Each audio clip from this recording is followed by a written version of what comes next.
कलंदर की दुकान से खरीदा था या हाथू मियाँ की दुकान से खरीदा था। ये देश है। चिमटा हम खरीदेंगे, दुकानदार का नाम देकर नहीं खरीदेंगे। इसलिए ये सियासत के मसले नहीं है, ये मोहब्बत के मसले हैं।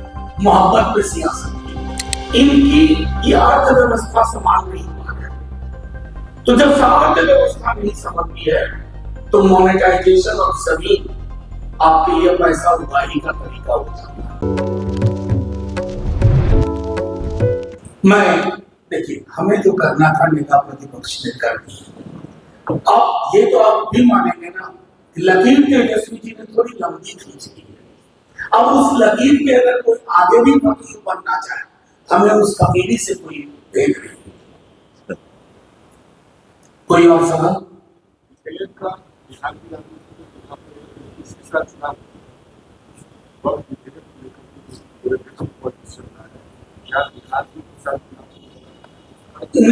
नहीं, कतई नहीं।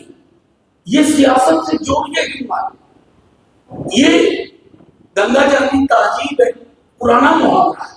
मैं तो ये कहूंगा कि मैंने सदन में एक बात कही थी, दोहरा दूं। इस देश में ईदगाह कहानी प्रेमचंद ने लिखा, हामिद ने चिमटा खरीदा। क्या आप में से कोई बता सकता है कि चिमटा किस दुकान से खरीदा था? कलंदर की दुकान से खरीदा था या हाथू मियाँ की दुकान से खरीदा था? ये देश है। चिमटा हम खरीदेंगे, दुकानदार का नाम देकर नहीं खरीदेंगे। इसलिए ये सियासत के मसले नहीं है, ये मोहब्बत के मसले हैं। मोहब्बत पे सियासत नहीं होती। तेजस्वी जी, आप पूछेंगे क्यों? सर्वप्रथम तो बीमार अवस्था में एम्स में लालू जी एक एक पल पार्लियामेंट में क्या हो रहा है वक्त को लेकर के वो मॉनिटर करते रहे, संलिप्त रहे, पूछते रहे। नेता प्रतिपक्ष एक एक मिनट यहां से देख रहे। हमारा आंकड़ा दोनों सदनों में बहुत अच्छा था, और ये मैं दोबारा कह रहा हूं आपके समक्ष, ये सिर्फ मुसलमानों की लड़ाई नहीं थी। मुसलमानों के लिए हिंदुओं, सिखों, ईसाइयों, बुद्धिस्टों की भी लड़ाई थी। सब ने मिलकर के ये संघर्ष किया। सदन के अंदर कितने सदस्य मुस्लिम हैं, लोकसभा और राज्यसभा? ये हिंदुस्तान की अस्मिता, भारतवर्ष की पहचान की लड़ाई बनती है। और शायद ये संदर्भ माननीय सर्वोच्च न्यायालय तक भी गया, जब सदन के अंदर ये फैसला अंक काफी होने के बावजूद सरकार ने अपने पक्ष में सदन का बहुमत हासिल किया। नेता प्रतिपक्ष तेजस्वी जी ने फौरी तौर पे कहा, अब कानूनी लड़ाई लड़ना। राष्ट्रीय Janata Dal one of the earliest petitioner इस पूरे मसले में, और जो 10 पिटीशन पर माननीय सर्वोच्च न्यायालय ने चर्चा की, उस 10 में प्रमुखता से राष्ट्रीय जनता दल का पिटीशन। मैं ये बात इसलिए अंडरलाइन कर रहा हूं कि ये सियासत का सवाल नहीं है राष्ट्रीय जनता दल का, ये सवाल इस देश की पहचान का।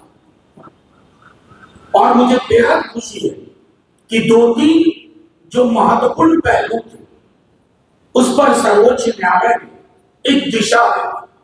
जैसे वक्फ बोर्ड और वक्फ काउंसिल, सरकार को अंडरटेकिंग देनी पड़ी, उसमें कोई नियुक्तियां नहीं होगी, उसकी संरचना में कोई बदलाव नहीं होगा।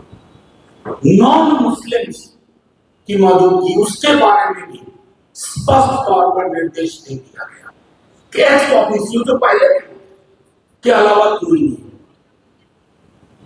तीसरी चीज, समुदाय की अपनी स्मृति होती है।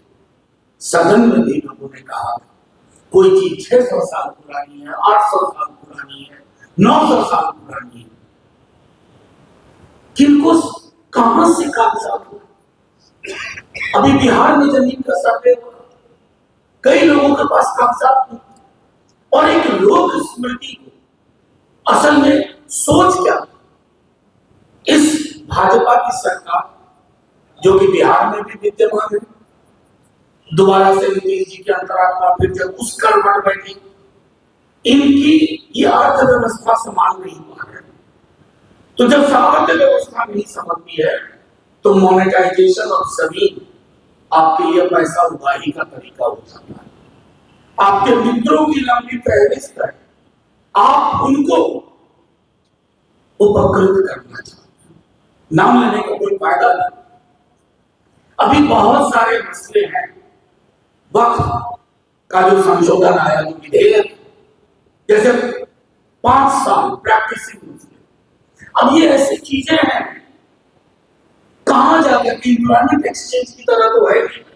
एम्प्लॉयमेंट एक्सचेंज में आप जाके कहते हैं तो उसी तरह के मुस्लिम एक्सचेंज, हिंदू एक्सचेंज, मैं हिंदू हूं, मैं मुसलमान हूं, मैं 6 बरस से हूं, मैं 4 बरस से हूं, मैं 7 बरस से हूं। ऐसी सरकार को ये संदेश देना कि बहुमत का मतलब बुलडोज करना नहीं होता है। सरकारों को बहुमत मिलता है देश को समन्वय के साथ चलाने के लिए, संयोजन के साथ चलाने के लिए, सहकारिता के साथ चलाने के लिए। ये नहीं कि एक कौम को आप हाशिए पे खड़ा करें।